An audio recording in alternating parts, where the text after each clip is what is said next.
तो नमस्कार दोस्तों, पिछले वीडियो पे हमने डिस्कस किया था कि किस तरह से मार्केट में एक बड़ी सी तेजी के बाद वो तेजी अब ठहर सकता है और मार्केट में वही हुआ। ये तेजी किस तरह से ठहरा, देखिए 42 पॉइंट निफ्टी गिरा है और बैंक निफ्टी भी गिर के ही बंद हुआ है। तो यहाँ पे आप देख सकते हैं किस तरह से Hindalco, ITC hotel, ONGC, Apollo hospital, BPCL जैसे जो एफएमसीजी काउंटर थे वो बढ़ रहे थे 2 से 3% तक। गिरावट थी Asian paints, Titan, Nestle India, Britannia, Tata consumers में। ये 1 से 4% तक गिरावट के शिकार हुए।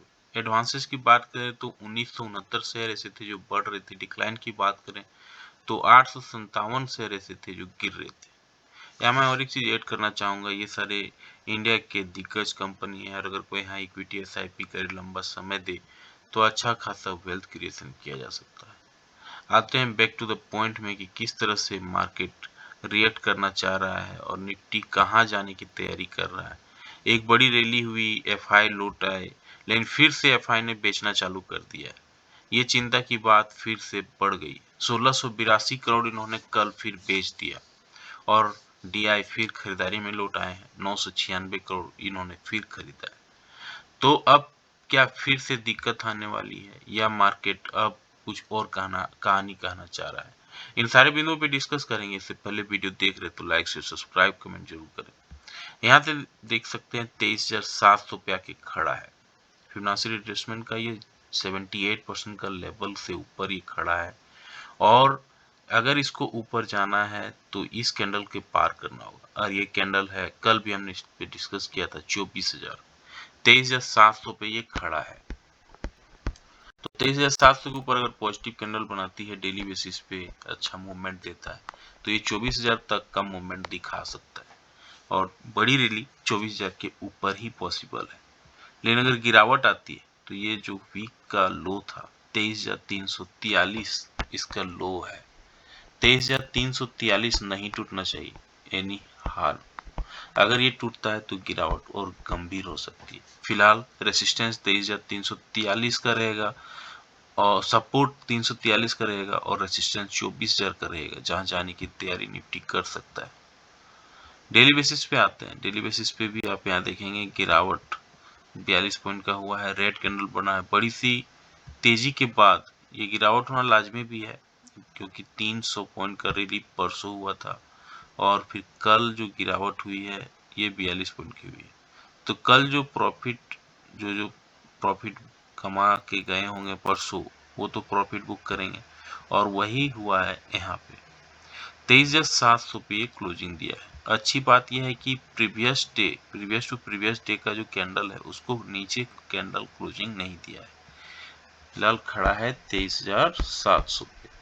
23,700 पे अगर पॉजिटिव कैंडल बनाती है 30 मिनट्स के टाइम फ्रेम पे तो मार्केट में मूवमेंट आ सकता है और ये फिर उसका जो हाई था कल का 23,800 की ओर ये बढ़ सकता है।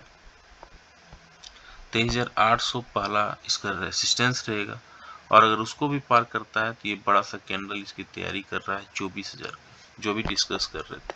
तो बड़ी रैली अगर आती है तो 24,000 तक जा सकता है। लेकिन अगर नेगेटिव कैंडल बनता है, नेगेटिव कैंडल का लो टूटता है 30 मिनट्स के टाइम फ्रेम पे, तो गिरावट गहरा सकता है और फिर ये नीचे जो इसका लो है ये लो पे ही बंद हुआ है। हालांकि प्रीवियस टू प्रीवियस डे का जो लो था और ये था, इसका वीक का बात कर लेते हैं, 23,424। तो नीचे की ओर 23,424 425 का जो लेवल है एक इम्पोर्टेंट सपोर्ट लेवल है। अगर इसको भी तोड़ता है तो गिरावट गहरा सकता है। तो यहाँ से 300 पॉइंट का नीचे सपोर्ट 23,425 पे खड़ा है। अब आते हैं 15 मिनट्स के चार्ट में, क्या मार्केट कहना चाह रहा है और किस तरह से मार्केट अपना रिएक्शन दे सकता है, आइए समझते हैं। यहाँ पे जाते जाते देखिए 15 मिनट्स के चार्ट में एक डोजी बना हुआ है, यानी कंफ्यूजन है बायर्स और सेलर्स में कि इतनी बड़ी रैली के बाद क्या ये सस्टेन करेगा, ये कंफ्यूजन है। यहाँ फिबोनाची रिट्रेसमेंट का लेवल्स देखते हैं तो कुछ चैनल हमें देखेंगे और वो चैनल क्या कहना चाह रहा है। ये देखिए 23,700 के ऊपर क्लोजिंग दिया है, एक बड़ी अच्छी क्लोजिंग मानी जाएगी क्योंकि 23,700 को रिस्पेक्ट किया हालांकि, तो 23,700 को जो रिस्पेक्ट कर रहा है, कहीं न कहीं यहाँ पे बायर खड़ा है। और अगर यहाँ पॉजिटिव कैंडल बना देती है 15 मिनट्स के टाइम फ्रेम पे और इसके हाई को निकालती है, तो कल का जो हाई था ये था 23,800। 23,800 की ओर हम मूव कर सकते हैं। In case of negative candle बनता है, नेगेटिव कैंडल का लो टूटता है 15 मिनट्स के टाइम फ्रेम पे, तो नीचे की ओर फिर ये ट्रैवल करेगा और ये पहला इसका सपोर्ट एरिया रहेगा 23,630 का। 23,630 को अगर तोड़ता है तो गिरावट घर आ सकता है और ये फिर 23,500 एक इसका इम्पोर्टेंट लक्ष्मण रेखा बन जाएगा। इन केस ऑफ 75 पॉइंट का गैप अप या गैप डाउन होती है तो आधे घंटे कैंडल के हाई, आधे घंटे कैंडल के लो को मार्क कर लेंगे, फिर जिस दिशा में मार्केट मूव करेगा उस दिशा पे ट्रेड लेंगे, अच्छा रिस्क रिवार्ड बैठ सकता है। आते निफ्टी बैंक में, निफ्टी बैंक में भी सेम प्रेशर, सेम कहानी देखने को मिल रहा है। यहाँ पे देखिए 50,343 पे क्लोजिंग दिया है, ये एक इम्पोर्टेंट लेवल है और अगर इसको ऊपर जाना है निफ्टी को तो ये जो कैंडल है ये वीक का कैंडल है 50,000 के ऊपर, 50,992 यानी 51,000 को पार बड़ी तेजी पॉसिबल है। 50,343 पे ये खड़ा हुआ है वीकली बेसिस पे। यहाँ अगर पॉजिटिव कैंडल बनाती है डेली बेसिस पे तो मार्केट ऊपर की ओर मूव करेगा और ये उसका 51,000 इसका पहला रेसिस्टेंस रहेगा। In case of negative candle बनती है, नेगेटिव कैंडल का लो टूटता है डेली बेसिस पे, तो इसका जो लो था ये लो नहीं टूटना चाहिए हर हाल में और ये है 49,000 का लो, राउंड फिगर में पकड़ रहे हैं, 49,000 का लो नहीं टूटना चाहिए। ऊपर की ओर 51,000, नीचे की ओर 49,000, ये निफ्टी बैंक में क्लियरली दिख रहा है। अब आते हैं डेली बेसिस पे। यहाँ देखिए चैनल का ब्रेकआउट मिला, बड़ी रैली हुई। ये चैनल क्या था? ये चैनल था 48,000 नीचे की ओर, 48,200 और ऊपर की ओर था 49,400। तो यहाँ से इसको ब्रेकआउट मिला, बड़ी सी रैली हुई। अब ये रैली सस्टेन करती है कि नहीं, अब बड़ी रैली इस कैंडल के बाद देखने को मिलेगी और वो कैंडल क्या है? यहाँ की रैली फिबोनाची रिट्रेसमेंट का ये 31% का लेवल है और ये है 50,600, क्लियरली चार्ट में विजिबल है।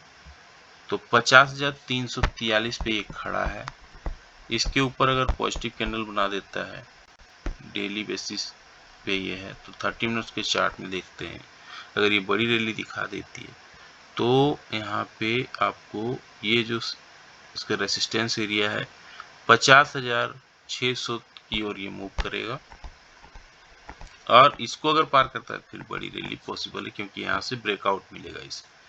इनके सब नेगेटिव कैंडल बनता है 30 मिनट्स के टाइम फ्रेम पे, नेगेटिव कैंडल का लो टूटता है तो नीचे की ओर आपको याद रखनी है ये लेवल, ये जो बड़ा कैंडल बना था इसका लो नहीं टूटना चाहिए और ये बड़ा कैंडल का लो था 49,500, तो 49,500 नहीं टूटना चाहिए डेली बेसिस के आधार पे।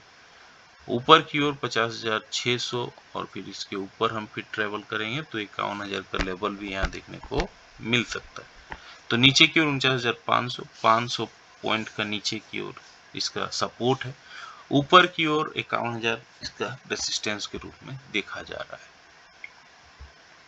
15 मिनट्स के चार्ट में देखेंगे चीजें और क्लियर दिखेंगी।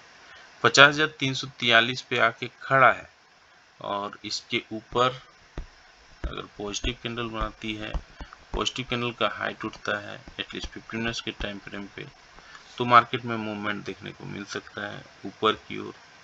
फिर ये ऊपर की ओर 50,500 पहला इसका रेसिस्टेंस एरिया रहेगा और अभी जैसे डिस्कस किए, और इसके ऊपर अगर मूवमेंट देता है तो बड़ी रैली पॉसिबल है, फिर 51,000 हमें देखने को मिल सकता है। इनके सब नेगेटिव कैंडल बनता है 15 मिनट्स के टाइम फ्रेम पे, नेगेटिव कैंडल का लो टूटता है तो यहाँ पे इसका पहला रेसिस्टेंस सपोर्ट एरिया माना जाएगा 50,157 का, 50,197, 50,200 के आसपास।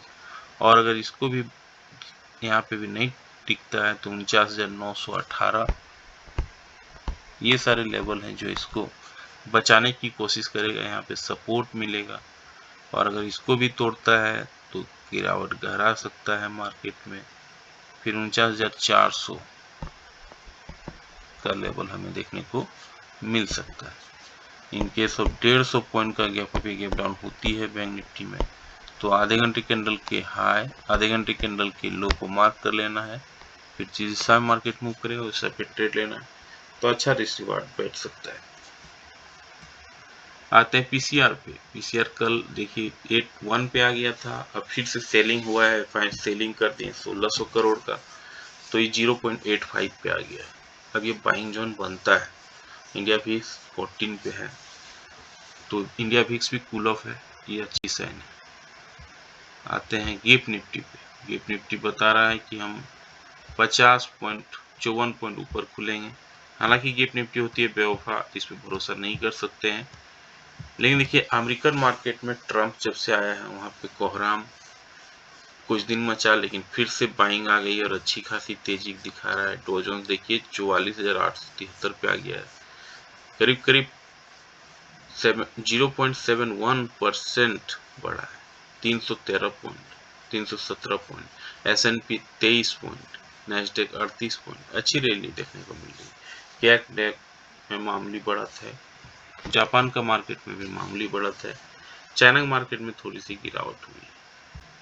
अभी जैसे बताएं 1682 करोड़ इन्होंने बेच दिया है, तो चारों तरफ ये एफआई बेचने लगते हैं तो मार्केट में कोहराम मचने लगता है और एक दिन बाइंग हुआ।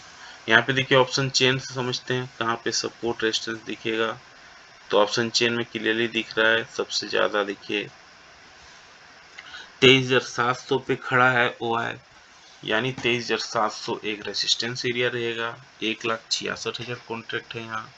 पुट राइटिंग सबसे ज्यादा देखिए 23,500 पे हुआ है, 23,500 पे 1,61,000 कॉन्ट्रैक्ट है, तो ये एक सपोर्ट एरिया रहेगा, क्लियरली विजिबल है ये ऑप्शन चार्ट से। और ऑप्शन चेन से बैंक निफ्टी में भी देखेंगे सबसे ज्यादा OI कहाँ खड़ा है, तो कॉल राइटिंग सबसे ज्यादा हुआ है 26,785, 50,000 पे, ये एक रेसिस्टेंस एरिया रहेगा। पुट राइटिंग सबसे ज्यादा हुआ है 50,500 पे, यहाँ पे 50,500 पे 14,000 दिख रहा है, लेकिन 32,000 कॉन्ट्रैक्ट 50,000 पे पुट राइटिंग सबसे ज्यादा खड़ा है, तो 50,000 एक सपोर्ट, 50,500 रेसिस्टेंस। तो सारे पॉइंट्स पे हमने डिस्कस किया, किस तरह से बाहुबली लौट आया, एफआई इस पे हमने डिस्कस किया, बिग क्रैश मार्केट में कभी भी हो सकता है ये हमने डिस्कस किया, बजट रैली एफएमसीजी में हो रही है ये डिस्कस किया। ये सारे वीडियो भी आप चेकआउट कर सकते हैं। कैसा लगा जानकारी, लाइक से सब्सक्राइब कमेंट करके जरूर बताएं। मिलते हैं किसी और वीडियो में, तब तक के लिए जय हिंद, वंदे मातरम।